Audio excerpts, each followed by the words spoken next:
ಹೋಟೆಲ್ನ ಮೆನುವಿನಲ್ಲಿ ಬದಲಾವಣೆಯಾಗಿದೆಯಾ? ರೇಟ್ ಜಾಸ್ತಿ ಆಗಿದೆಯಾ? ಹೋಟೆಲ್ನ ಟೈಮಿಂಗ್ಸ್ನಲ್ಲಿ ಬದಲಾವಣೆಯಾಗಿದೆಯಾ? ಗ್ರಾಹಕರ ಸಹಕಾರ ಹೇಗಿದೆ?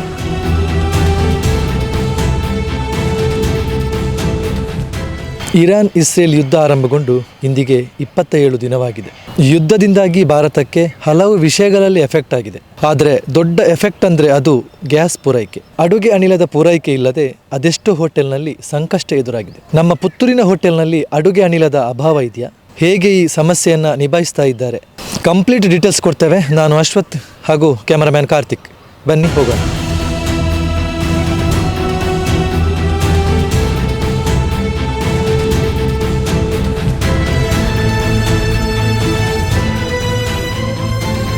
ದಿನ ದೋಸೆ ಬಂದೆ ಐಟಮ್ಗೆ ತಿಂಡಿ ಇಜ್ಜಿ ಗಿರಾಕಿ ಬರೋಣ ಗಿರಾಕಿ ಉಂಟು ಕಸ್ಟಮರ್ ಉಂಟು ಐಟಮ್ ದಾಗ ಇಜ್ಜಿ ಬಸ್ಸ ಮಸ್ತ ಬರೀ ಅಪ್ಪ ಗೊತ್ತಿಜ್ಜಿ ಕಣಕ್ಕದ ಮಂತದ ಕಣಕ್ಕ ರೇಟ್ ಜಾಸ್ತಿ ಆತಂದು ಕಣಕ್ಕೆ 300 ರೂಪಾಯಿ ಆತಂದಿತ್ತೆ ಆಯ್ತು ನಾವು ತಿಂಡಿ ಬರುತ್ತೆ ಬೋಡ ಐಟಮ್ ಇಜ್ಜಿ ಐಟಮ್ ಗಿರಾಕಿ ಉಂಟು ಐಟಮ್ ಅನಿಪೇರೆ ವ್ಯವಸ್ಥೆ ಇಜ್ಜಿ ಅಂಚ ತಿಕ್ಕೊಂದು ಇಜ್ಜಿ 15 15 ತಿಕ್ಕಂದೇನೆ ಸರಿ ಆಪಣ ಅನ್ಪೇರು ಸಾಯಪ್ಪ ಸರಿ ಅಪ್ಪನ ಗೊತ್ತಿಜ್ಜಿ ಬೇಗ ಬಂದ ಟೈಮ್ ಅವೇ ರಾತ್ರಿ 8 ಗಂಟೆ ಬಂದು ಅನ್ಕೋ ಹೌದಾಗೈತಿ ತಿಂಡಿ ಒಣಸು ಕೊಂಚ 10 ರೂಪಾಯಿ ಜಾಸ್ತಿ ಮಾಡ್ತಂಡು ಒಣಸು ದೂರ ಜನಕ್ಕೆ ಉಂಟು ಪಂಪೆದಾಗ ಹಿರಿಗಿರಿದಾಗ ಇಜ್ಜಿ ಅಂಡಾಗ ಜನಕ್ಕೆ ಅಂದಾಜು ಆಗ್ಬಿಡೋದು ಗ್ಯಾಸ್ ತಿಕ್ಕುಜ್ಜಿ ಬರ್ಬಿಣಿ. ನಮಸ್ಕಾರ. ಗ್ಯಾಸ್ ಈಗ 15 ದಿವಸದಿಂದ ಭಾರಿ ಕಡಿಮೆ ಬರ್ತಾ ಇತ್ತು. ಆದರೆ ಕೊಂಕಣ್ ಗ್ಯಾಸಿನವರು ನಮಗೆ ಬೇಕಾದಷ್ಟು ಕೊಟ್ಟಿದ್ದಾರೆ.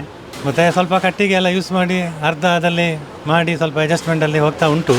ಈಗ ನಿನ್ನೆಯಿಂದ ಈಗ HP ಗ್ಯಾಸ್ ಅವರು ನಮಗೆ ಕೊಡಲಿಕ್ಕೆ ಶುರು ಮಾಡಿದ್ದಾರೆ. ಹಾಗೆ ಇನ್ನೂ ಗ್ಯಾಸಿನ ಸಮಸ್ಯೆ ಕಡಿಮೆ ಆಗ್ಬೋದು ಅಂತ ಅವರು ಹೇಳ್ತಾರೆ. ಹಾಗಾಗಿ ತೊಂದರೆ ಇಲ್ಲ. ಗ್ಯಾಸ್ ರೇಟ್ ಸ್ವಲ್ಪ ಜಾಸ್ತಿ ಉಂಟು, ಅದು ಏನು ಮಾಡಲಿಕ್ಕೆ ಆಗೋದಿಲ್ಲ. ಗ್ಯಾಸ್ ಈಗ ಶಾರ್ಟ್ ಇರುವಾಗ ಗ್ಯಾಸಿಗೆ ರೇಟ್ ಜಾಸ್ತಿ ಆಗ್ತದೆ. ಹಾಗೆ ನಾವು ಐಟಮಿಗೆ ಸಹ ಸ್ವಲ್ಪ ಜಾಸ್ತಿ ಮಾಡಿದ್ದೇವೆ. ಹಾಗೆ 10 ರೂಪಾಯಿ ಜನರಿಗೆ ಎಲ್ಲರಿಗೂ ಗೊತ್ತಾಗಿದೆ ಅದು ಗ್ಯಾಸಿಗೆ ರೇಟ್ ಜಾಸ್ತಿ. ಹಾಗೆ ಯಾರು ಸಹ ಏನು ಕಿರಿಕಿರಿ ಮಾಡಲಿಲ್ಲ, ನಡೀತಾ ಉಂಟು, ತೊಂದರೆ ಇಲ್ಲ. ಗ್ಯಾಸ್ ಪ್ರಭಂಗ ಒಂದುಂಟು ಗ್ಯಾಸದಲ್ಲ ತಿಕ್ಕೊಂದು ಇಚ್ಚಂಡು ಇದು ಕೊಡೆದ ಕೊಂಜಿ ಗ್ಯಾಸ್ ಅಣ್ಣೆ ಬೈದುಂಡು ಅಂಜತ್ತೆ ಒಂಚೂರು ಅಲ್ತದ ಅಣ್ಣಡತ್ತೊಂದುಂಡು ಅಂಚ ಗ್ಯಾಸ್ ಜನವರ ಚಾಮರ ಮಂತಿ ಅಂತ ಬೊಕ್ಕಪುರ ಕಾಲೆದಕ್ಕೆ ಇಜ್ಜಿ ನಾನು ಅಂತ ಕೊಂಚ ಒಣಸಂಜಿ ಮಂತು ಅಂತ ಒಣಸ ಕಾಲೆ ಅದಕ್ಕೆ ನೆಕ್ಸ್ಟ್ ಮಂತು ಅಂತ ಬೈಟ್ ರೈಸ್ ಲೂಡಲ್ಸ್ ಮಂತು ಅಂತ ಬೆತ್ತಲ ಅಂತಂದೇನು ಅಂಚ ರೇಟ್ ಜಾಸ್ತಿ ಅವೇ ರೇಟ್ ಉಂಡುತ್ತೆ ಅವೇ ರೇಟ್ ಮಂತ ಜಾಸ್ತಿ ಮಂತಿ ಈಗ ಅಂಚ ಗ್ಯಾಸ್ ಬರ್ಪುಣ ಮನ್ಪೇರಿ ಬರ್ಪುಣ ಗೊತ್ತುಜ್ಜಿ ಬೈಜ್ಜಿ ಕೊಡಂಜಂಡು ಒಯ್ದನು ಬೆತ್ತಲ ಬೈಜ್ಜಿ. ನಮಗೆ ತುಂಬ ಸಮಸ್ಯೆ ಆಗಿದೆ. ಅಂದರೆ ಗ್ಯಾಸ್ ಈಗ ಬರ್ತಾ ಇಲ್ಲಲ್ಲ ಡೈಲಿ. ಹಾಗೆ ನಮ್ಮದು ಅಮೌಂಟ್ ಸ್ವಲ್ಪ ಜಾಸ್ತಿ ಆಗಿದೆ, ರೇಟ್ ಎಲ್ಲ ಜಾಸ್ತಿ ಆಗಿದೆ. ತಿಂಡಿದ್ದು ತುಂಬ ರೇಟ್ ಜಾಸ್ತಿ ಮಾಡಿದ್ದಾರೆ. ಹಾಗೆ ಕಸ್ಟಮರ್ಸ್ ಸಹ ಹೇಳ್ತಾರೆ, ಅವರಿಗೆ ಸಹ ಆಟೋಗೆಲ್ಲ ಗ್ಯಾಸ್ ಇಲ್ಲಲ್ಲ, ಹಾಗೆ ಅವರು ಸಹ ಹೇಳ್ತಾರೆ ನಾವು ಜಾಸ್ತಿ ಮಾಡಲಿಲ್ಲ, ನಮ್ಮದು ರೇಟ್ ಜಾಸ್ತಿ ಆಗಿದೆ, ನೀವು ತಿಂಡಿಗೆ ಯಾಕೆ ರೇಟ್ ಜಾಸ್ತಿ ಮಾಡಿದವರಿಗೆ ಹೇಳ್ತಾರೆ. ಎಂತ ಸಹ ಮಾಡಲಿಕ್ಕೆ ಆಗೋದು. ಮತ್ತು ಕಟ್ಟಿಗೆಯಲ್ಲೆಲ್ಲ ಮಾಡೋದು ಅವರಿಗೆ ಸಹ ಕಷ್ಟ ಆಗ್ತದಲ್ಲ, ಕಟ್ಟಿಗೆಯಲ್ಲಿ ಮಾಡಲಿಕ್ಕೆ ಹೊಗೆ ಎಲ್ಲ ಬರ್ತದೆ, ಒಳಗೆ ಇಲ್ಲಿ ಹೊರಗೆ ತನಕ ಬರ್ತದೆ ಹೊಗೆ ಎಲ್ಲ. ಅದೇ ಮತ್ತು ಎಲ್ಲ ಫುಡ್ ಕೂಡ ನಾವು ಮೆನುವಲ್ಲಿ ಇರುವ ಫುಡ್ ಎಲ್ಲ ಯಾವುದೂ ಕೂಡ ಇಲ್ಲ, ತುಂಬ ಕಟ್ ಮಾಡಿದ್ದೇವೆ ನಾವು. ಅದೇ ಕಷ್ಟ ಆಗ್ತದೆ ನಮಗೆ, ತುಂಬ ಕಷ್ಟ ಆಗ್ತದೆ. ಇಲ್ಲ ಮಾಮೂಲಿ ಟೈಮೇ ನಾವು ಬಂದು ಮಾಡೋದು. ಆದರೆ ನಮಗೆಲ್ಲ ಫುಡ್ ಇಲ್ಲ. ಎಲ್ಲ ಫುಡ್ ಇದ್ದರೆ ಕಸ್ಟಮರ್ ಬರ್ತಾರೆ. ಈಗ ಕೆಲವೊಂದು ಫುಡ್ಡಿಗೆ ಬರ್ತಾ ಇರ್ತಾರೆ ಕಸ್ಟಮರ್, ನಮಗೆ ಈಗ ಫುಡ್ ಬೇಕು ಅಂತ ಕೇಳ್ತಾರೆ, ನಾವಿಲ್ಲ ಅಂತ ಹೇಳ್ತೇವೆ, ಎಲ್ಲ ಎದ್ದುಕೊಂಡು ಹೋಗ್ತಾರೆ. ರೆಸ್ಪಾನ್ಸ್ ಕಮ್ಮಿ ಆಗಿದೆ. ಮತ್ತು ಸ್ವಲ್ಪ ಕಸ್ಟಮರ್ಸ್ ಸಹ ಕಮ್ಮಿ ಆಗಿದ್ದಾರೆ. ನಮಗೆ ರೇಟ್ ಎಲ್ಲ ಜಾಸ್ತಿ ಆಗಿದೆ ಅಲ್ಲ, ಕಸ್ಟಮರ್ಸ್ ಸ್ವಲ್ಪ ಕಮ್ಮಿ ಆಗಿದ್ದಾರೆ. ಗ್ಯಾಸ್ ಹೌದು, ನಿನ್ನೊಂದು ಸುದ್ದಿ ಇತ್ತು ಇವತ್ತು ಗ್ಯಾಸ್ ಬರ್ತದೆ ಅಂತ. ಹಾಗೆ ಇಷ್ಟರವರೆಗೆ ಬರಲಿಲ್ಲ, ಬರ್ತದೆ ಅಂತ ಅಂದ್ಕೊಂಡಿದ್ದೇನೆ, ಬರ್ಬೋದು. ಗ್ಯಾಸಿನ ಅಭಾವದಿಂದ ತುಂಬ ಸಮಸ್ಯೆ ಆಗಿದೆ. ಗ್ಯಾಸ್ ಇಲ್ಲದೆ ಕೇವಲ ಸೀಮಿತ ಯಾವುದೆಲ್ಲ ಫುಡ್ ರೆಡಿ ಐಟಮ್ಗಳು ಮಾತ್ರ. ಈ ಗ್ಯಾಸಿನ ಅಭಾವದಿಂದ ನಮ್ಮಲ್ಲಿ ಒಂದು 10-12 ಜನ ಕೆಲಸಕ್ಕಿದ್ದಾರೆ ಮತ್ತು ಅದರಲ್ಲಿ ಹೆಚ್ಚು 5-6 ಮಹಿಳೆಯರಿದ್ದಾರೆ. ಅವರಿಗೂ ಕೂಡ ಗ್ಯಾಸ್ ಇಲ್ಲದೆ ಕೆಲಸ ಇಲ್ಲದಿದ್ದರೆ ಕೆಲಸವಿಲ್ಲ. ಅದಕ್ಕೆ ಅದೇ ದಿನಗೂಲಿ ನೌಕರರಾಗಿ ದುಡಿತಿದ್ದಾರೆ ಅವರೆಲ್ಲ. ಆದ ಕಾರಣ ತುಂಬ ಸಮಸ್ಯೆ ಆಗಿದೆ ಗ್ಯಾಸ್ ಇಲ್ಲದೆ. ಇಲ್ಲ, ಯಾವುದಕ್ಕೂ ರೇಟ್ ಮಾಡಲಿಲ್ಲ. ರೇಟ್ ಜಾಸ್ತಿ ಮಾಡಿದರೆ ಗ್ರಾಹಕರಲ್ಲಿ ಒಂದು ಮಧ್ಯಮ ವರ್ಗದವರು, ಎಲ್ಲ ವರ್ಗದವರು ಇಲ್ಲಿ ಬರ್ತಾರೆ. ಅವರಿಗೆ ಸಮಸ್ಯೆ ಆಗಬಾರ್ದು ಅಂತೇಳಿ ನಾವು ಒಂದು ಸಂಸ್ಥೆ ನಡೀಲಿ ಅಂತೇಳಿ ನಡೆಸಿಕೊಂಡು ಹೋಗೋದು. ಏಕೆಂದರೆ 30-32 ವರ್ಷ ಆಯಿತು ಈ ಸಂಸ್ಥೆಗೆ, ತಂದೆಯವರು ಮಾಡಿದಂಥ ಸಂಸ್ಥೆ. ಅದೊಂದು ಒಳ್ಳೆ ಥರ ನಡೀಲಿ ಅಂತೇಳಿ ಇದು ಸೌದೆಯಲ್ಲಿ ಅಡುಗೆ ಮಾಡ್ತಿದ್ದೇವೆ. ಅದು ಕೂಡ ರೇಟ್ ಜಾಸ್ತಿ, ಅದನ್ನು ಕೂಡ ನಿರ್ವಹಣೆ ಕೂಡ ಸ್ವಲ್ಪ ಕಷ್ಟ. ಈಗ ಆ ರೀತಿ ಅಡುಗೆ ಮಾಡೋರು ಇಲ್ಲ ಯಾರು ಕೂಡ, ಕಟ್ಟಿಗೆಯಲ್ಲಿ ಅಡುಗೆ ಮಾಡೋರು ಅಭ್ಯಾಸ ಆಗಿ ಹೋಗಿದೆ. ಈ ಸೆಕೆಗೆ ಅದು ಕೂಡ ಬಿಸಿ ತುಂಬ ಆಗ್ತದೆ. ಆದರೂ ಇದು ಗ್ರಾಹಕರು ತುಂಬ ಸಹಕರಿಸ್ತಾರೆ ಆ ವಿಷಯದಲ್ಲಿ. ಹಾಗೆ ನಮ್ಮ ನೌಕರರು ಕೂಡ ತೊಂದರೆ ಇಲ್ಲ, ನೌಕರರು ಕೂಡ ಹಾಗೆ ಅದರೊಂದು ಸಂಸ್ಥೆ ನಡೀಲಿ, ನಮಗೊಂದು ಉದ್ಯೋಗ ಉಂಟಲ್ಲ ಅಂತೇಳಿ ಮಾಡ್ತಾ ಇದ್ದಾರೆ. ಇಲ್ಲ, ಯಾವುದಿಲ್ಲ ಎಲ್ಲ ಐಟಮ್ ಮಾತ್ರ, ಕೆಲವು ಐಟಮನ್ನು ಕಮ್ಮಿ ಮಾಡಿದ್ದೀವಿ. ಖಾಲಿ ಬಿರಿಯಾನಿ, ಸುಕ್ಕ, ಕಬಾಬು ಅಂತೆ, ಫ್ರೈಡ್ ರೈಸ್ ಅಂತೆಲ್ಲ ನಿಲ್ಲಿಸಿಬಿಟ್ಟಿದ್ದೇವೆ. ರಾಗಿ ಮುದ್ದೆ ನಮ್ಮಲ್ಲಿ ಸ್ಪೆಷಲ್, ಅದನ್ನು ಕೂಡ ನಿಲ್ಲಿಸಿದ್ದೇವೆ. ಹಾಗೆ ಸಣ್ಣದರಲ್ಲಿ ಒಂದು ನಡೆಸಿಕೊಂಡು ಹೋಗುವಂಥ ಗ್ರಾಹಕರಿಗೆ ಕೂಡ ಉಪದ್ರ ಆಗಬಾರ್ದು, ಇಲ್ಲಿ ಉದ್ಯೋಗ ಕೂಡ ಖಾಲಿ ಆಗಬಾರ್ದು ಅಂತೇಳಿ ಆ ರೀತಿ. ಇವತ್ತೊಂದು ಸಿಲಿಂಡರ್ ಬಂತು, ಒಂದು ಯಾವುದಾದ್ರು ನಾವು ಅರ್ಜಿ ಕೊಟ್ಟಿದ್ದೆವು ಅದಕ್ಕೆ ಕಂಪನಿಗೆ. ಹೀಗೆ ಸಮಸ್ಯೆ ಆಗ್ತದೆ, ನಿರುದ್ಯೋಗ ಸಮಸ್ಯೆ ಕೂಡ ಆಗ್ತದೆ, ನಮ್ಮ ಕೆಲಸವರಿಗೆ ಕೂಡ ಸಮಸ್ಯೆ ಆಗ್ತದೆ ಅಂತೇಳಿ ಹೇಗಾದರೂ ಒಂದು ನಡೆಸಬೇಕು. ಹಾಗೆ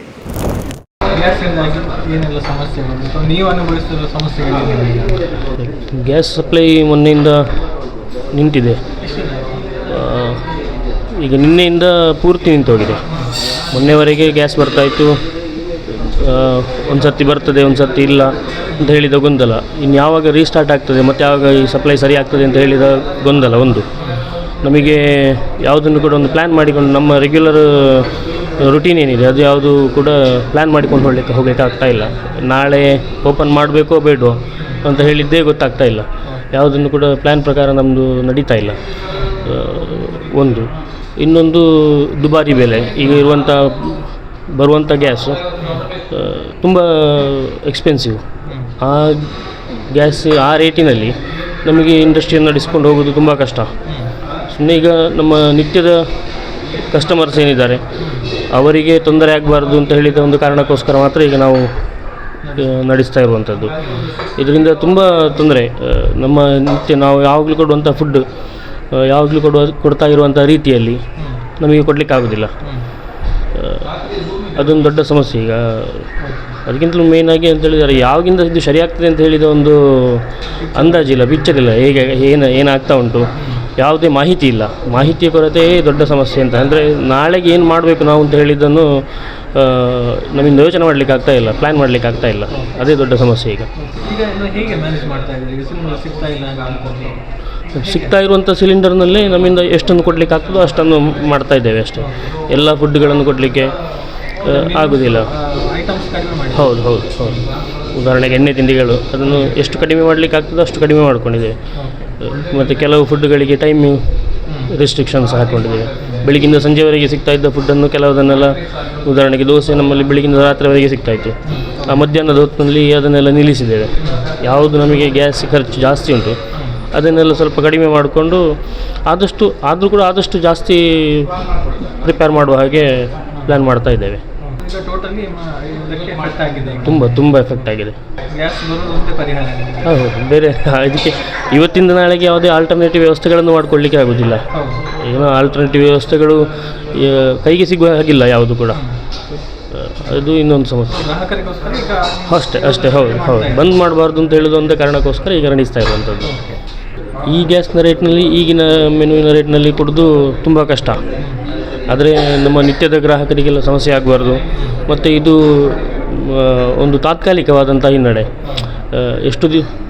ಇವತ್ತೆಲ್ಲ ನಾಳೆ ಸರಿಯಾಗ್ಬೋದು ಅಂತ ಹೇಳಿದ ವಿಶ್ವಾಸದಲ್ಲಿ ಅದೇ ರೇಟ್ನಲ್ಲಿ ಈಗ ಕೂಡ ನಾವು ಕೊಡ್ತಾ ಇದ್ದೇವೆ. ಸದ್ಯಕ್ಕಂತೂ ಅದರ ಬಗ್ಗೆ ಯೋಚನೆ ಮಾಡಲಿಲ್ಲ. ವಾರ ಸ್ಟಾರ್ಟ್ ಆದ ನಂತರ ಸರ್ಕಾರದ ಕಡೆಯಿಂದ ಬರುವಂಥ ಗ್ಯಾಸಿನ ವ್ಯವಸ್ಥೆಗಳು ಮಾರ್ಚ್ 9ರಿಂದ ನಮಗೆ ಬಂದಾಗಿದೆ. ಪುತ್ತೂರಿನ ಮಟ್ಟಿಗೆ ಹೇಳೋದಿದ್ದರೆ ಇಲ್ಲಿ ಒಂದು ಕೊಂಕಣ್ ಗ್ಯಾಸ್ ಅಂತ ಹೇಳಿ ಒಂದು ಪ್ರೈವೇಟ್ ಲಿಮಿಟೆಡ್ ಗ್ಯಾಸಿನ ವ್ಯವಸ್ಥೆ ಇದೆ. ಹಾಗಾಗಿ ನಮ್ಮಲ್ಲಿ ಅದರ ಗ್ಯಾಸ್ ಸಿಲಿಂಡರ್ ಹಿಂದಿಂದಲೂ ಕನೆಕ್ಷನ್ ತಗೊಂಡ ಕಾರಣ ಆ ಸಿಲಿಂಡರ್ ನಮ್ಮಲ್ಲಿ ಇತ್ತು. ಹಾಗಾಗಿ ಆ ಸಿಲಿಂಡರ್ಗಿಂದ ಬುಕ್ ಮಾಡಿದೆವು, ಬಂದಿದೆ. 17 kgಗೆ 2450 ರೂಪಾಯಿ ಅವರು ಬಿಲ್ ಸಮೇತ ನಮಗೆ ಕೊಡ್ತಾರೆ. ನಾರ್ಮಲಿಂದ ಇದು 19 kg ಸರ್ಕಾರದ ಸಿಲಿಂಡರಿಗೆ 19 kgಗೆ 1760 ರೂಪಾಯಿ ಇತ್ತು. ಸೊ ಅಷ್ಟು ವ್ಯತ್ಯಾಸಗಳು. ಅಂದರೆ ದಿವಸಕ್ಕೆ ಒಬ್ಬ ಸಾಮಾನ್ಯ ಹೋಟೆಲಿಯರಿಗೆ ಕನಿಷ್ಠ 1000 ಮಿಕ್ಕಿ ಒಂದು ಲಾಸ್ ಬರುವಂಥ ಒಂದು ವ್ಯವಸ್ಥೆಯಲ್ಲಿ ಈಗ ನಾವು ಇದ್ದೇವೆ. ಅದೇ ರೀತಿಯಲ್ಲಿ ವಾರ ಸ್ಟಾರ್ಟ್ ಆದ ನಂತರ ತಿಂಡಿಗೆ ಉಪಯೋಗ ಮಾಡುವಂಥ ಎಣ್ಣೆಗಳು ಬೆಲೆ ಏರಿಕೆ ಆಗಿದೆ. ಇದ್ದಕ್ಕಿದ್ದ ಹಾಗೆ 15 kg ಟಿನ್ನಿಗೆ 300 ರೂಪಾಯಿ 400 ರೂಪಾಯಿ ಏರಿಕೆ ಆಗಿದೆ. ಒಂದು ಆ ಸಮಸ್ಯೆ. ಮೂರನೇದಾಗಿ ವ್ಯವಹಾರ ಕೂಡ ಯುದ್ಧದ ಬಂದ ನಂತರ ವ್ಯವಹಾರ ಕೂಡ ಸ್ವಲ್ಪ ತಣ್ಣಗೆ ಮಟ್ಟಿಗೆ ಆಗಿದೆ. ಹಾಗಾಗಿ ಇದನ್ನು ಮೂರನ್ನು ಕೂಡ ಹೋಟೆಲ್ ಮಾಲೀಕರುಗಳು ಇವತ್ತು ಫೇಸ್ ಮಾಡುವಂಥ ಒಂದು ಸ್ಥಿತಿಯಲ್ಲಿದ್ದೇವೆ. ಹಾಗಾಗಿ ಎಷ್ಟು ದಿವಸ ಇದು ನಡೆಸಲಿಕ್ಕೆ ಆಗ್ತದೆ ನಮ್ಗೆ ಗೊತ್ತಿಲ್ಲ. ಈಗಾಗಲೇ ಬೆಂಗಳೂರಿನಲ್ಲಿ 50% ಹೋಟೆಲ್ಗಳು ಬಂದಾಗಿದೆ ಅಂತ ಹೇಳುವಂಥ ಮಾಹಿತಿಗಳು ಇವತ್ತು ಬರ್ತಾ ಇದೆ. ಹಾಗಾಗಿ ಸರ್ಕಾರದ ಕಡೆಯಿಂದ ನಮ್ಮನ್ನು ಗಮನಿಸಿ ಏನಾದರೂ ಸಹಾಯ ಮಾಡಿದರೆ ನಮಗೆ ಸ್ವಲ್ಪ ಸಿಲಿಂಡರ್ ಸಿಕ್ಕುವ ರೀತಿಯಲ್ಲಿ ಆದರೂ ಮಾಡಿದರೆ ಹೋಟೆಲ್ಗಳು ಮುಂದಿನ, ಇಲ್ಲದಿದ್ದರೆ ಎಷ್ಟು ದಿವಸ ಗ್ಯಾಸ್ ಬರ್ತದೋ ಅಂತ ಗೊತ್ತಿಲ್ಲ. ಹಾಗೆ ಯುದ್ಧ ಮುಗಿಯದೆ ಸರ್ಕಾರದ ಕಡೆಯಿಂದ ಗ್ಯಾಸ್ ಇಲ್ಲ ಅಂತ ಹೇಳುವಂಥ ಮಾಹಿತಿಯನ್ನು ಕೊಟ್ಟಿದ್ದಾರೆ ನಮಗೆ. ಹಾಗಾಗಿ ಏನು ಮಾಡಬೇಕು ಅಂತೇಳಿ ಇನ್ನು ಮುಂದಿನ ದಿನಗಳಲ್ಲಿ ಪರಮಾತ್ಮನೇ ಬಲ್ಲ.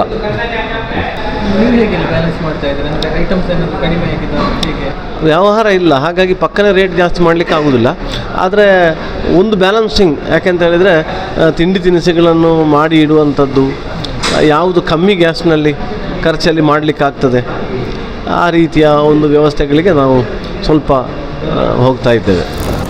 ಒಂದು 10 ದಿವಸದಿಂದ ಗ್ಯಾಸಿನ ಅಭಾವ ಇದೆ. ಈಗ ಒಂದೇ ನಮಗೇನು ಇನ್ಫಾರ್ಮೇಷನ್ ಇಲ್ಲದೆ ಗ್ಯಾಸ್ ಬಂದ್ ಮಾಡಿಬಿಟ್ಟಿದ್ದಾರೆ ಕಮರ್ಷಿಯಲ್. ಈಗ ನಾವು ಬಂದು ಟೋಟಲ್ ಗ್ಯಾಸಲ್ಲಿ ಕೊಂಕಣ್ ಗ್ಯಾಸನ್ನು ಒಂದು ಅಂಡೆ ಸಿಗ್ತದೆ, ಅದು 3510 ರೂಪಾಯಿ. ಅದನ್ನು ತಂದು ಒಂದು ದಿವಸ ಓಡಿಸ್ತಿದ್ವಿ.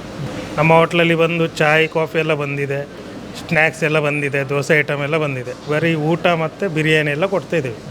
ಬೆಳಿಗ್ಗೆ 9ರಿಂದ ರಾತ್ರಿವರೆಗೆ ಓಪನ್ ಇತ್ತು. ಈಗ ಬೆಳಿಗ್ಗೆ 9ರಿಂದ ಸಂಜೆ 7 ಗಂಟೆಗೆಲ್ಲ ಬಂದ್ ಮಾಡ್ತಿದ್ದೀವಿ. ಬೇಗ ಬಂದ್ ಮಾಡ್ತೀವಿ. ಜನಗಳು ಮೊದಲಿಗಿಂತ ಜನರಿಗೆ ಗೊತ್ತಿದೆ ಸಮಸ್ಯೆ ಇದೆ ಅಂತ. ವಾರ ಆಗ್ತಿರೋದ್ರಿಂದ ಇದು ಯಾವಾಗ ಸರಿ ಹೋಗುತ್ತೆ ಅಂತ ಗೊತ್ತಿಲ್ಲ. ಬೇಗ ಆಗೋದಿಲ್ಲ ಅಂತ ಕಾಣುತ್ತೆ. ಮಾಹಿತಿ ಬರಲಿಲ್ಲ ಏನು. ಈಗ ನಿನ್ನೆ ಪೇಪರಲ್ಲಿ ಇತ್ತು, ಕೇಂದ್ರ ಸರ್ಕಾರವು ಇನ್ನು 20% ಕಮರ್ಷಿಯಲ್ ಗ್ಯಾಸ್ ಕೊಡಬೇಕಂತ ಹೇಳ್ತಿದ್ದಾರೆ. ಅಂದರೆ ಅವರು ನಮಗೆಲ್ಲ ಕೊಟ್ಟಿಲ್ಲ ಇನ್ನು. ಈಗ ನೀವು ಹೋಟ್ಲಲ್ಲಿ ಮಾರುವ ತಿಂಡಿಗಳಿಗೆ ರೇಟ್ ನಾವೊಂದು 5 ರೂಪಾಯಿ 10 ರೂಪಾಯಿ ಹೆಚ್ಚೆ ತಗೊಳ್ತಿದ್ದೇವೆ. ಜನಗಳಿಗೆ ಏನು ಸಮಸ್ಯೆ ಇಲ್ಲ, ಈಗ ಏನು ಹೇಳೋದಿಲ್ಲ. ಅರ್ಥ ಆಗುತ್ತೆ, ಜನರಿಗೂ ಅರ್ಥ ಆಗುತ್ತೆ. ಹೇಗೆ ರನ್ ಮಾಡಬೇಕಲ್ಲ, ಹೋಟೆಲ್ ನಡೆಸಬೇಕಲ್ಲ. ಅಡಿಗೆಯವರಿಗೆಲ್ಲ ಅಡಿಗೆ ಸಮಸ್ಯೆ ಆಗ್ತುಂಟು, ಗ್ಯಾಸ್ ಇಲ್ಲ. ಕಟ್ಟಿಗೆಯಲ್ಲಿ ಇಲ್ಲ, ಕಟ್ಟಿಗೆಯಲ್ಲಿ ಇಲ್ಲಿ ನಮಗೆ ಮಾಡಲಿಕ್ಕೆ ಆಗಲ್ಲ. ನಮ್ಮ ಹೋಟ್ಲು ಸಿಚುವೇಶನ್ ಗ್ಯಾಸಲ್ಲೇ ಮಾಡ್ತಿರೋದು. ಅದಕ್ಕೆ ನಾವು ಸ್ವಲ್ಪ ಐಟಮ್ಸನ್ನೆಲ್ಲ ಕಮ್ಮಿ ಮಾಡಿದ್ದೇವೆ. ಒಂದು ಸಿಲಿಂಡರ್ ನನಗೆ ದಿನಕ್ಕೆ ಸಿಗುತ್ತೆ, ಅದರಲ್ಲಿ ಎಷ್ಟು ಹೊತ್ತು ನಡೆಯುತ್ತೆ ಅಷ್ಟೇ ಐಟಮನ್ನು ಪ್ರಿಪೇರ್ ಮಾಡಿ ಕೊಡ್ತಾಯಿದ್ದೇವೆ. ಬ್ರೇಕ್ಫಾಸ್ಟ್ ಎಲ್ಲ ಬಂದ್ ಮಾಡಿದ್ದೇವೆ, ದೋಸೆ ಐಟಮ್ ಬಂದಿದೆ, ಟೀ ಕಾಫಿ ಬಂದಿದೆ. ಊಟದ ಹೋಟ್ಲಾಗಿರೋದ್ರಿಂದ ಊಟ ಇಟ್ಟಿದ್ದೇವೆ, ಬಿರಿಯಾನಿ ಎಲ್ಲ ಕೊಡ್ತಿದ್ದೇವೆ ಅಷ್ಟೇ. ಹೇಗುಂಟು ಗ್ಯಾಸಿನ ಸಮಸ್ಯೆ? ಗ್ಯಾಸಿಂದ ತುಂಬ ಸಮಸ್ಯೆ ಇದೆ ಸರ್. ಆದರೆ ನಾವು ತುಂಬ ಪ್ರೈವೇಟ್ ಬಗ್ಗೆ ಒದ್ದಾಡಿ ಹೋಗಿ ಕ್ಯೂ ನಿಂತು ಅಲ್ಲೂ ಸುತ್ತ ನಿಂತು ಸಿಗೋದಿಲ್ಲ. ಬೆಳಗ್ಗೆ ಹೋದರೂ ಸಾಯಂಕಾಲ ಆಗುತ್ತೆ, ಬೆಳಗ್ಗೆ ಆಗುತ್ತೆ, ಹೋಗಿ ಫೋನ್ ಮಾಡಿ ಬರಬೇಕು. ಸಮಸ್ಯೆ ಅಂದರೆ ತುಂಬ ಸಮಸ್ಯೆಗಳಾಗ್ತಾಯಿದೆ. ಇಲ್ಲಿ ಕೇಳಿದ್ರೆ ಇವರು ಬರೋದಿಲ್ಲ ಅಂತ, ಆಮೇಲೆ ಬರ್ತದೆ, ಸಾಯಂಕಾಲ ಬರ್ತದೆ, ಬೆಳಗ್ಗೆ ಬರ್ತದೆ ಅಂತ ಹೇಳ್ತಾ ಇರ್ತಾರೆ. ಈ ಥರ ಪರಿಸ್ಥಿತಿ ಆದರೆ ಮುಂದಕ್ಕೆ ಯಾವ ಥರ ಮಾಡೋದು ಅಂತ ನಮಗೆ ಗೊತ್ತಾಗ್ತಿಲ್ಲ. ಅಲ್ಲಿಗೆ ಹೋದರೆ ಪ್ರೈವೇಟಿಗೆ ಹೋದರೂ 1,000 1,500 ಜಾಸ್ತಿ. ಇವತ್ತಿದ್ದ ರೇಟ್ ನಾಳೆ ಇರೋಲ್ಲ. ಇವತ್ತು 2,500 ನಾಳೆ 2,800 ಆಗುತ್ತೆ. ನಾಳೆ ಎಷ್ಟಾಗುತ್ತೋ ಗೊತ್ತಾಗ್ತಿಲ್ಲ. ಬೆಳಗ್ಗೆ ನಿಂತು ಸಾಯಂಕಾಲದವರೆಗೂ ಅದು ಗ್ಯಾಸ್ ಸಮಸ್ಯೆನೇ ಆಗುತ್ತೆ. ಇವಾಗ ನಡೆಸೋಕ್ಕೂ ತುಂಬ ಕಷ್ಟ ಆಗುತ್ತೆ. ಪರಿಸ್ಥಿತಿ ತುಂಬ ಹದಗೆಟ್ಟಿದೆ. ಈಗ ಯಾವ ಥರ ಮಾಡಬೇಕಂತ ನಮಗೆ ಅರ್ಥ ಆಗ್ತಾಯಿಲ್ಲ. ತಿಂಡಿಗೆ ರೇಟ್ ಜಾಸ್ತಿ ಮಾಡಿದ್ದಾರೆ ಇಲ್ಲಿ. ಜಾಸ್ತಿ ಮಾಡಬೇಕಂತ ಇದ್ದೀವಿ, ಆದರೂ ಇನ್ನೂ ಮಾಡಬೇಕಷ್ಟೇ, ಇನ್ನೂ ಮಾಡಿಲ್ಲ. ಮಾಡಬೇಕು ಅಂತ ಸಮಸ್ಯೆ ನೋಡುವ, ಗ್ಯಾಸ್ ರೇಟ್ ಹೆಂಗಾಗುತ್ತೆ ಏನು ನೋಡ್ಕೊಂಡು ಮಾಡೋಣ ಅಂತ ಅರ್ಥ ಮಾಡ್ಕೊಂಡಿದ್ದೀವಿ.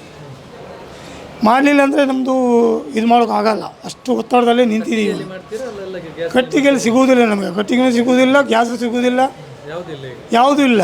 ನಮ್ಮ ಪರಿಸ್ಥಿತಿ ಹದಗೆಟ್ಟಿದ್ದೀವಿ. ಏನು ಮಾಡೋಕ್ಕಾಗತ್ತೆ ಹೇಳಿ? ಆ ಥರ ಪೊಸಿಷನಲ್ಲಿ ಇದೆ ಇವಾಗ. ಈ ಥರ ಸಮಸ್ಯೆ ಆಗಿದೆ. ಅದು ಯಾವ ಥರ ಪರಿಹಾರ ಮಾಡಬೇಕಂತ ಅರ್ಥ ಆಗ್ತಾಯಿಲ್ಲ. ಅದಕ್ಕೆ ನೀವೇ ಪರಿಹಾರ ಕೊಡಬೇಕು.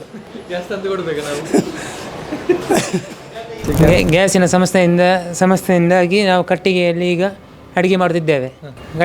ಕಟ್ಟಿಗೆ ಒಂದು ಈಗ ನಾವು ಅಡುಗೆಯನ್ನು ಮಾಡ್ತಿದ್ದೇವೆ. ಗ್ಯಾಸಿನ ಸಮಸ್ಯೆಯಿಂದಾಗಿ ನಮಗೆ ತುಂಬ ಅಭಾವವಾಗಿದೆ. ಮುಂಚೆ ನಮಗೆ ಗ್ಯಾಸ್ ಇರುವಾಗ ತುಂಬ ಸುಲಭವಾಗ್ತಿತ್ತು. ಯಾವುದೆಲ್ಲ ತಿಂಡಿ ಮಾಡ್ತಾ ಇಲ್ಲ. ಈಗ ನಾವು masala dosa, gobi, fried rice, noodles ಅದನ್ನೆಲ್ಲ ಮಾಡೋದಿಲ್ಲ. ನಾವು ಈಗ ಎಲ್ಲ ನಿಲ್ಲಿಸಿಬಿಟ್ಟಿದ್ದೇವೆ. ಖಾಲಿ ಎಣ್ಣೆ ತಿಂಡಿಯನ್ನು ಮಾತ್ರ ಮಾಡ್ತಿದ್ದೇವೆ, ಸ್ವಲ್ಪ ಕಟ್ಟಿಗೆಯಲ್ಲಿ ಮಾಡುವಂಥದ್ದು. ತಿಂಡಿಗೆ ರೇಟ್ ಜಾಸ್ತಿ ತಿಂಡಿಗೆ ಸ್ವಲ್ಪ ರೇಟ್ ಜಾಸ್ತಿ ಮಾಡಿದ್ದೇವೆ ನಾವು. ಕಟ್ಟಿಗೆ ಎಲ್ಲ ರೇಟ್ ಜಾಸ್ತಿ ಆದ ಕಾರಣ ನಾವು ತಿಂಡಿಗೆ ಸ್ವಲ್ಪ 5 ರೂಪಾಯಿ ಜಾಸ್ತಿ ಮಾಡಿದ್ದೇವೆ. ಅದು ಮತ್ತು ಗ್ಯಾಸ್ ಬಂದ ನಂತರ ನಾವು ಅದೇ ರೇಟನ್ನು ಹಾಕ್ತೇವೆ, ಮಾಮೂಲಿನ ರೇಟನ್ನೇ ಶುರು ಮಾಡ್ತೇವೆ, ಕಮ್ಮಿ ಮಾಡ್ತೇವೆ. ಹೇಗುಂಟು ಜನಗಳ ರೆಸ್ಪಾನ್ಸ್ ಎಲ್ಲ ಈಗ? ಜನಗಳು ತೊಂದರೆ ಇಲ್ಲ, ಜಾಸ್ತಿ ಆದರೆ ಏನು ಮಾತಾಡೋದಿಲ್ಲ, ದುಡ್ಡು ಕೊಟ್ಟು ಕಾಪಿ ಕೊಟ್ಟು ಹೋಗ್ತಾರೆ, ಕೇಳ್ತಾರೆ ಹೇಗೆ ಅಂತ ಎಲ್ಲ ಆಗಿದೆ ಅಂತೇಳಿ ಸಹಕರಿಸ್ತಾರೆ. ಮತ್ತು ಗ್ಯಾಸಿನ ಅಭಾವದಿಂದ ನಾವು ಕಟ್ಟಿಗೆ ದುಡ್ಡನ್ನು ಸ್ವಲ್ಪ ಜಾಸ್ತಿ ಕೊಟ್ಟು ತರ್ತೇವೆ. ಆದ ಕಾರಣ ಗ್ಯಾಸ್ ಬಂದ ನಂತರ ನಾವು ಕಮ್ಮಿ ಮಾಡ್ತೇವೆ ಅಂತ ಹೇಳಿದ್ದೇವೆ ಕಸ್ಟಮರಿಗೆ. ಬೆಳಿಗ್ಗೆ 5ವರೆಗೆ ಹೇಗೂ ಓಪನ್ ಮಾಡ್ತೇವೆ ನಾವು, ಸಂಜೆ 8ವರೆ ತನಕ ಇರ್ತದೆ, ಓಪನ್ ಇರ್ತದೆ. ಎಲ್ಲ ಐಟಮಿಗೆಲ್ಲ ಫುಡ್ಡಿಗೆಲ್ಲ ಗಿರಾಕಿ ಬರ್ತಾ ಉಂಟು. ಗ್ಯಾಸ್ ತುಂಬ ಸಮಸ್ಯೆ ಆಗಿದೆ, ಗ್ಯಾಸ್ ಇಲ್ಲ, ಸಿಗ್ತಾ ಇಲ್ಲ, ಹೋಟೆಲ್ ಬಂದ್ ಮಾಡುವ ಪರಿಸ್ಥಿತಿಯಲ್ಲಿ ಉಂಟು.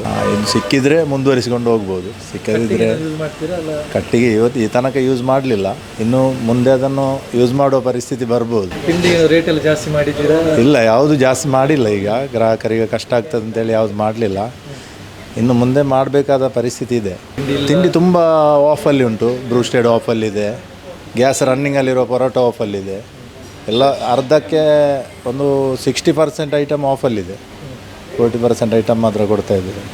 ಟೈಮಿಂಗ್ಸಲ್ಲಿ ಹೋಟ್ಲು ಓಪನ್ ಮಾಡೋದು ಕ್ಲೋಸ್ ಮಾಡೋದೆಲ್ಲ ಇಲ್ಲ ಈ ತನಕ ಇಲ್ಲ, ಟೈಮಿಂಗ್ಸ್ ಎಲ್ಲ ಸೇಮ್ ಇದೆ. ಚಾರ್ಕೋಲಲ್ಲಿ ಆಗುವ ಐಟಮ್ ಎಲ್ಲ ಸೇಮ್ ಇದೆ, ಗ್ಯಾಸಲ್ಲಿ ಆಗುವ ಐಟಮ್ ಒಂದು ಅರ್ಧಕ್ಕೆ ಅರ್ಧ ಆಫಲ್ಲಿ ಉಂಟು. ಸಮಸ್ಯೆ ತುಂಬ ಇದೆ. ಏನಾದರೂ ಇಲ್ಲ ಬರ್ತದೆ ಅಂತ ಹೇಳ್ತಾ ಇದ್ದಾರೆ, ಈ ತನಕ ಕೊಡಲಿಲ್ಲ ಅವರು. ಇವತ್ತು ಸಹ ನಾವು ಫೋನ್ ಮಾಡಿದೆ, ಇಲ್ಲ ಕೊಡಲಿಲ್ಲ. ಕೊಟ್ಟರೆ ಮೊದಲನಾಗಿ ಆಗ್ಬೋದು, ಇಲ್ಲ ಇದ್ದರೆ ಸಮಸ್ಯೆ ಗಂಭೀರ. ಗ್ಯಾಸಿನ ಅಭಾವದಿಂದ ನಿಮಗೆ ಸಮಸ್ಯೆ ಆಗ್ತಾ ಉಂಟು. ಅದಕ್ಕೇನಾದರೂ ಪರಿಹಾರ ಮಾಡಿದ್ದೀರಾ? ಅಲ್ಲ ಗ್ಯಾಸಲ್ಲೇ ಮಾಡ್ತಾ ಇದ್ದೀರಾ ಈಗ? ಈಗ ಸದ್ಯಕ್ಕೆ ನನ್ನಲ್ಲಿ ಇದ್ದ ಗ್ಯಾಸಲ್ಲಿ ಮಾಡ್ತಾ ಇದ್ದೇನೆ. ಈಗ ಗ್ಯಾಸ್ ಎಲ್ಲ ಖಾಲಿ ಆಗ್ತದೆ, ಇವತ್ತು ನಾಳೆಯಲ್ಲಿ ಮುಗೀತದೆ. ತಿಂಡಿಯಲ್ಲಿ ಏನಾದರೂ ಬದಲಾವಣೆ ಮಾಡಿದ್ದೀರಾ? ಮೆನುವಲ್ಲಿ ಏನು ತಿಂಡಿ ಜಾಸ್ತಿ ಮಾಡೋದು ಏನು ಮಾಡಲಿಲ್ಲ, ಬದಲಾವಣೆ ಏನು ಮಾಡಲಿಲ್ಲ. ಸಮಸ್ಯೆ ಉಂಟು, ಗ್ಯಾಸ್ ಇಲ್ಲ, ಈಗ ಗ್ಯಾಸ್ ಸಿಗ್ತಾ ಇಲ್ಲ ನಮಗೆ. ನನ್ನಲ್ಲಿ ಮೊದಲಿನದ್ದು ಸ್ಟಾಕ್ ಇದ್ದ ಕಾರಣ ನಾನು ಇಷ್ಟರವರೆಗೆ ನಡೆಸಿದ್ದೇನೆ. ಇನ್ನೂ ಇಲ್ಲ, ಗ್ಯಾಸ್ ಎಂತ ಮಾಡೋದು ಅಂತ ಗೊತ್ತಿಲ್ಲ. ಹೇಳ್ತಾ ಇದ್ದಾರೆ 20%, 50%, ನನಗೆ ಏನು ಕಾಣ್ತಾ ಇಲ್ಲ. ಮತ್ತು ಕಮರ್ಷಿಯಲ್ ಅಂಡೆ ಕೊಡೋದೇ ಇಲ್ಲ, ಏನು ಮಾಡಬೇಕಂತ ತೋರಿಸ್ತಾ ಇಲ್ಲ. ಎಷ್ಟು ದಿನ ಇನ್ನು ಸರಿಯಾಗ್ಬೋದು ಅಂತ ಒಂದು ಭರವಸೆಯಿಂದ ಅದೇ ರೇಟಲ್ಲಿ ನಡೆಸ್ತಾ ಇದ್ದೇನೆ. ಈಗ ನಮಗೆ ಯಾವಾಗಲೂ ಒಂದು 3 ಅಂಡೆ ಬೇಕು ಕಮರ್ಷಿಯಲ್ ಗ್ಯಾಸ್ ಸಿಲಿಂಡ್ರ್. ಈಗ ನಮಗೆ ಅದು ಸಿಗ್ತಾ ಇಲ್ಲ. ಈಗ ಕೊಂಕಣ್ ಗ್ಯಾಸ್ ತಗೊಳ್ತಾ ಇದ್ದೇವೆ, ಅದರದ್ದು ಸಹ ದರ ಸಿಕ್ಕಾಪಟ್ಟೆ ಜಾಸ್ತಿ ಆಗಿದೆ. ಅದು ಸಹ 4,000 ರೂಪಾಯಿ ಆಗಿದೆ ಸಿಲಿಂಡ್ರಿಗೆ. ಹಾಗೆ ನಾವು ನಮ್ಮ ಮನೆಯಲ್ಲಿ ಪರ್ಲಡ್ಕದಲ್ಲಿ ಒಲೆಯನ್ನೆಲ್ಲ ರೆಡಿ ಮಾಡಿ ಈ ಸಾಂಬಾರು ಪದಾರ್ಥಗಳನ್ನು ಅನ್ನವನ್ನೆಲ್ಲ ಅಲ್ಲಿ ಬೇಯಿಸಿ ಇಲ್ಲಿಗೆ ತರ್ತಾ ಇದ್ದೇವೆ. ಹಾಗೆ ಬೇರೆ ಉಪಾಯ ಇಲ್ಲ. ಆದಷ್ಟು ಬೇಗ ಈ ಗ್ಯಾಸ್ ಸಮಸ್ಯೆ ಸರಿಯಾಗಬೇಕು. ಎಲ್ಲರೂ ಜನಪ್ರತಿನಿಧಿಗಳು MLA MP ಇವರೆಲ್ಲ ಒಂದು ಇದರಿಂದ ಮಾಡಿ ಆದಷ್ಟು ಬೇಗ ಈ ಗ್ಯಾಸ್ ಸಮಸ್ಯೆಯನ್ನು ಸರಿ ಮಾಡಬೇಕು. ಹೋಟೆಲಲ್ಲಿ ನಮ್ಮಲ್ಲಿ ಒಂದು 35 ಜನ ಸ್ಟಾಫ್ ಇದ್ದಾರೆ, ಅವರನ್ನು ಬಿಡುವಾಗಿಲ್ಲ ನಮಗೆ. ಅವರದ್ದು ಸಹ ಜೀವನದ ಪ್ರಶ್ನೆ, ಅವರಿಗೆ ಸಹ ಇದರಿಂದಲೇ ಆಗಬೇಕು, ನಮಗೆ ಸಹ ಇದರಿಂದಲೇ ಆಗಬೇಕು. ಆಗಿರುವಾಗ ಬೇರೆ ಏನು ಉಪಾಯ ಇಲ್ಲ. ಆದ ಕಾರಣ ಆದಷ್ಟು ಬೇಗ ಇದು ಸರಿ ಆಗಬೇಕು ಅಂತ ನಾವು. ತಿಂಡಿಗೆ ರೇಟ್ ಜಾಸ್ತಿ ಮಾಡಿದ್ದೀವಿ. ತಿಂಡಿಗೆ ನಾವು ಕೆಲವು ತಿಂಡಿಗೆ 5 ರೂಪಾಯಿ ಜಾಸ್ತಿ ಮಾಡಿದ್ದೇವೆ. ಇಲ್ಲಿ ಗ್ಯಾಸಲ್ಲಿ ಮಾಡುವಂಥ ಈ ಫ್ರೈಡ್ ಐಟಮ್ಗಳಿಗೆ ಒಂದು 5 ರೂಪಾಯಿ ಜಾಸ್ತಿ ಮಾಡಿದ್ದೇವೆ. ಮಾಡಬೇಕಾದ ಪರಿಸ್ಥಿತಿ ಬಂದಿದೆ. ಗ್ಯಾಸಿನ ದರ ಸಾಕಷ್ಟು ಇದಾಯಿತು, ಸಿಗುವುದಿಲ್ಲ, ಅದರಲ್ಲೂ ಸಿಗುವುದಿಲ್ಲ. ಹಾಗೆ ಇರುವಾಗ ಬೇರೆ ಉಪಾಯ ಇಲ್ಲ. ಬೇಗ ಓಪನ್ ಆಗೋ ಹೋಟ್ಲ್ ಅಂತ ದಿನೇಶ್ ಭವನ್. ಹೌದು, ಬೇಗ ಓಪನ್ ಆಗ್ತದಲ್ಲ, ಈಗ ಲೇಟ್ ಆಗಿದೆ. ಇಲ್ಲ, ಅದೇ ಟೈಮಿಗೆ ಓಪನ್ ಮಾಡ್ತೀವಿ. ಬೆಳಿಗ್ಗೆ ನಮಗೆ ಆವತ್ತಿಗೆ ಬೇಕಾಗ್ತದೆ. ಕೆಲವನ್ನೆಲ್ಲ ನಾವು ಮನೆಯಲ್ಲಿ ತಯಾರು ಮಾಡಿ ಈಗ ಇಲ್ಲಿಗೆ ತರ್ತಾ ಇದ್ದೇವೆ. ಹಾಗೆ ಅದು ಸ್ವಲ್ಪ ಕಷ್ಟದ ಸಮಯ. ಈಗ ಬೇಸಿಗೆ ನಡೀತದೆ, ಇನ್ನು ಮಳೆಗಿಳೆ ಎಲ್ಲ ಶುರು ಆದರೆ ಅದು ಕಟ್ಟಿಗೆ ಎಲ್ಲ ಕಷ್ಟ ಆಗ್ತದೆ. ಕಟ್ಟಿಗೆಗೆ ಸಹ ದರ ಜಾಸ್ತಿ ಆಗಿದೆ. ಆದ ಕಾರಣ ಆದಷ್ಟು ಬೇಗ ಇದು ಸರಿಯಾಗಬೇಕು. ಇದು ಎಲ್ರಿಗೂ ತೊಂದರೆ, ನಮಗೊಬ್ಬರಿಗಲ್ಲ, ಇಡೀ ದೇಶಕ್ಕೆ ಬಂದ ತೊಂದರೆ, ಇಡೀ ವರ್ಲ್ಡಿಗೆ ವಾರ್ ಎಫೆಕ್ಟ್ ಉಂಟು. ಆದ ಕಾರಣ ಸರಿ ಆಗಬೇಕು ಅಂತ ನಾವು ಹೇಳೋದು, ಏನಾಗಬೇಕು ಅದಾಗ್ತದೆ.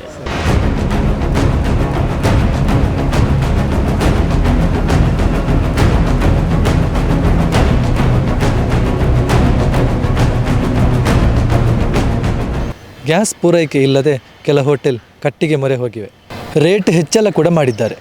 ಬಂದಂಥ ಗ್ರಾಹಕರಿಗೆ ಫುಡ್ನಲ್ಲಿ ಯಾವುದೇ ಸಮಸ್ಯೆ ಆಗದಂತೆ ವ್ಯವಸ್ಥೆ ಮಾಡಿದ್ದಾರೆ. ಎಲ್ಲರ ಸಹಕಾರವನ್ನು ಬಯಸ್ತಾ ಇದ್ದಾರೆ. ಗ್ರಾಹಕರ ಸಹಕಾರ ಹೀಗೆ ಇರಲಿ, ಜೊತೆಗೆ ಶೀಘ್ರ ಗ್ಯಾಸ್ ಪೂರೈಕೆಯಾಗಲಿ. ಧನ್ಯವಾದಗಳು. ಸುದ್ದಿ ಚಾನಲ್, ಕ್ಷಣ ಕ್ಷಣದ ಸುದ್ದಿಗಾಗಿ. ಅತ್ತೆ, ಇದು ನನ್ನ ಬರ್ಡೇ ಗಿಫ್ಟ್. ಇದೆಲ್ಲ ಜೀವನದಲ್ಲಿ ನನಗೋಸ್ಕರ ತಗೊಂಡ್ಬಂದಿದ್ದಾರೆ. ನಿನ್ ಮೇಲೆ ತುಂಬಾ ಚೆನ್ನಾಗಿ ಕಾಣುತ್ತೆ. ಇದು ತುಂಬಾ ಚೆನ್ನಾಗಿದೆ ಅಲ್ವಾ? ತುಂಬ ಚೆನ್ನಾಗಿದೆ.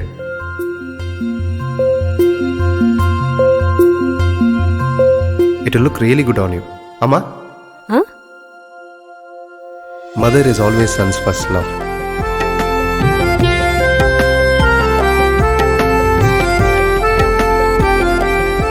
ಪ್ರತಿ ಪೀಳಿಗೆಯ ಪ್ರೀತಿಯ ಮಳಿಗೆ GL ಆಚಾರ್ಯ ಜುವೆಲ್ಲರ್ಸ್.